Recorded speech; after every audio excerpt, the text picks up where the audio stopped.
তো রাম রাম ভাই, welcome back to my YouTube channel Bangali CISF. তো এসএসসি জিডি 2025-এর এক্সাম তো 4 ফেব্রুয়ারি থেকে শুরু। তা অনেকের ভয় যে রিজনিংটাকে আমরা কীভাবে প্র্যাকটিস করব, কারণ রিজনিং তো ইজি সাবজেক্ট। রিজনিং এমন একটা সাবজেক্ট যেখান থেকে তোমাকে ফুল স্কোর তো অবশ্যই দেবে, সবার ফুল স্কোরই হয়। বাট এখান থেকে যদি নাম্বার ছুটে যায় তবে কিন্তু তোমার স্কোরের দিকে সমস্যা হবে। ওকে, তো দেখো রিজনিং আমার স্কোর 20 কোশ্চেনে ফুল, মানে 40-এ 40। তা রিজনিং আমি কিভাবে পড়েছিলাম লাস্ট 15 দিন বা 20 দিন, সেগুলো তোমার সাথে শেয়ার করছি, তাতে তোমাদের হেল্প হয়। দেখো, রিজনিং হচ্ছে তোমাকে এখন বেশি টাইম দিতে হবে না। তোমার অলরেডি এখন লাস্ট টাইমে 2টো করে ফুল মক টেস্ট দিচ্ছ অবশ্যই, সেকশনাল টেস্ট মারছো রিজনিংয়ের অবশ্যই, ইউটিউব থেকে একটা করে সেট মারছো। এগুলো করা উচিত, এগুলো করতাম। দেখো আমি কীভাবে করতাম, আমি সকালে ঘুম থেকে উঠে রিজনিংটা আমি শেষ করে দিতাম, ঘুমের বিছানায় বসে করতাম রিজনিংটাকে। ঘুম থেকে উঠে ফ্রেশ মাইন্ড থাকতো, তখন তো সেট মারতাম। কীভাবে সেট মারতাম, রিজনিং থেকে আমার 2টো করে সেট মারতাম। 2টো করে মানে 15 মিনিট 30 মিনিটের মধ্যে আমার 2টো সেট কমপ্লিট হতো। মানে এতটা প্র্যাকটিস করেছিলাম যে 20টা কোশ্চেন 15 মিনিট টাইম লাগতো। তা 15 করে 30 মিনিটে পুরো ফুল রিজনিংটা কমপ্লিট। সেখান থেকে 20টা কোশ্চেন হতো না, 18টা 17টা 19টা, তোমার যেমন হচ্ছে আমারও সেমন হতো। তো আমি কি করতাম ওই টাইমে, যখন 20টা মানে যে 3টে বাকি থাকতো 20টার মধ্যে, সেই 3টে আমি আরেকবার সলিউশন থেকে নিতাম। তো আমার ওই চ্যাপ্টার মানে 40টা রিজনিং আমার শেষ। তাহলে আমি সকালে উঠে রিজনিংয়ে 2টো সেট মারতাম টেক্সট বুক থেকে। তারপরে কি করতাম, সন্ধ্যার দিকে ইউটিউব থেকে 2টো ইউটিউব চ্যানেল বেছে নিয়েছিলাম, আড্ডা 247-এ আর হচ্ছে রোজগার অঙ্কিতে। ওখান থেকে পার ডে ওরা 40 মিনিটের 2টো করে ভিডিও ছাড়তো। আমি 40 মিনিট থেকে 2x স্পিডে 20 মিনিটে করতাম। ওখান থেকে 20টা কোশ্চেনে সেট করাতো। আড্ডা 247 থেকে 35 মিনিটের একটা ভিডিও দিত, যেটা আমি 2.5 বা 2x স্পিডে দেখতাম।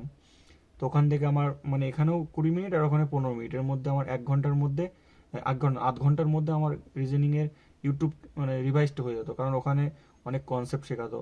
কোশ্চেনের মধ্যে অনেক কনসেপ্ট পারতাম, বাট ওখানে কোশ্চেনের মধ্যে কনসেপ্ট তোমরাও পারছো, কোশ্চেনের মধ্যে আরও কনসেপ্ট আছে, সেগুলো যেগুলো জানতাম না সেগুলো জেনে নিলাম।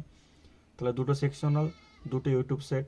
ওকে, আর হচ্ছে ফুল মক মারার সময় তখন তো রিজনিং করতামই, যেগুলো হতো না সেগুলো দেখতাম। তাহলে আমি এইভাবে প্রিপারেশন নিয়ে আমার রিজনিংয়ে ফুল স্কোর হয়েছে। তা রিজনিং সাবজেক্টটা সব থেকে ইজি।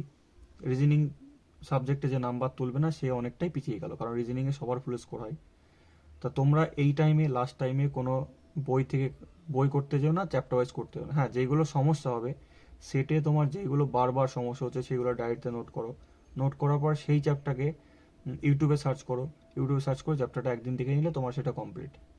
সব থেকে বেশি টাফ হচ্ছে ব্লাড রিলেশন, সিটিং অ্যারেঞ্জমেন্ট, তারপরে হচ্ছে এই দুটোই আমার মনে হতো যে আমার টাফ, আমার কাছে এই দুটোই।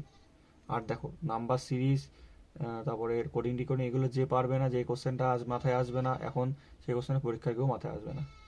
তো ওই সব কোশ্চেন একটা পারলে না কোডিং ডিকোডিং এবার তোমার কোডিং ডিকোডিং কিংবা নাম্বার সিরিজে, সেইগুলো নিয়ে চাপ নিতে হবে না। ওরকম কোশ্চেন পরীক্ষায় আসবে, তুমি পারবে না, চাপ নেই। 20টার মধ্যে 19টা তোমার হবে, কিন্তু একটা যে 2 নম্বরের কোশ্চেন সেটাতে নর্মাল নাম্বার পেয়ে যাবে। ওকে, কোনো চাপ নেই। তাহলে তোমার যে কোশ্চেনটা একদম কঠিন সেইটা নিয়ে মাথা ঘামাতে হবে না যে আমার হয়নি, এরকম কিছু না।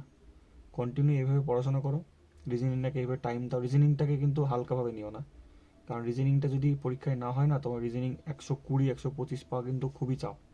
রিজনিংয়ে ফুল স্কোর করার পরে এই নাম্বারগুলো আসে। ওকে, রিজনিংটা কিন্তু ধোকা দেবে না কখনো, রিজনিংটা কিন্তু তোমাকে কখনো ধোকা দেবে না। রিজনিংটাকে তুমি ভালো করে প্র্যাকটিস করো।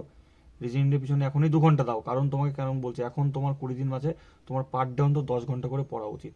কারণ তোমার যদি টার্গেট এসএসসি জিডি 2025-ই থাকে। ওকে, কারণ তোমার আর তোমার আর খুব জোর 20 দিন পড়তে হবে জীবনে, তারপর তোমার আর পড়াশোনা করা লাগবে না। এইভাবে পড়াশোনা করো। তা রিজনিংকে এইভাবে তুমি 2 ঘন্টা টাইম দাও। আধ ঘন্টায় 2টো সেট সেকশনাল টেক্সট বুক থেকে, ইউটিউব থেকে আধ ঘন্টায় 40 মিনিটে 2টো সেট। তাহলে আধ ঘন্টা 1 ঘন্টা হয়ে গেল। আর 1 ঘন্টা তোমার যে চ্যাপ্টার সমস্যা হচ্ছে সেই চ্যাপ্টারটাকে রিভাইজ করো। এই 2 ঘন্টা টাইম দিলে রিজনিংটা তোমার কমপ্লিট। এইভাবেই টাইম দিতে হবে। টাইম যদি না দিতে পারো তবে তোমার কিন্তু স্কোরটাই হবে না। রিজনিংটা কিন্তু তোমাকে ধোকা দেবে। তুমি রিজনিংকে যদি ধোকা দাও টাইম না দিয়ে, তাহলে রিজনিং তোমাকে ধোকা দেবে। ওকে, তাহলে রিজনিংটা তুমি এইভাবে প্র্যাকটিস করো, হালকাভাবে নিও না। রিজনিংটা কিন্তু প্র্যাকটিস করলে কিন্তু তোমার একটা হিউজ পরিমাণে স্কোর হবে। ওকে, তো এরকম আমি প্রত্যেক সাবজেক্ট স্ট্র্যাটেজি দেবো। তো এখন আর পারলে লাস্টের দিকে, লাস্ট 15 দিকে হচ্ছে ম্যারাথন ক্লাসগুলো করবে রিজনিংয়ে, যে ইউটিউব চ্যানেলে করাচ্ছে। ওকে, এইভাবে পড়াশোনা করো, আর অল দ্য বেস্ট। ভালো স্কোর অবশ্যই হবে।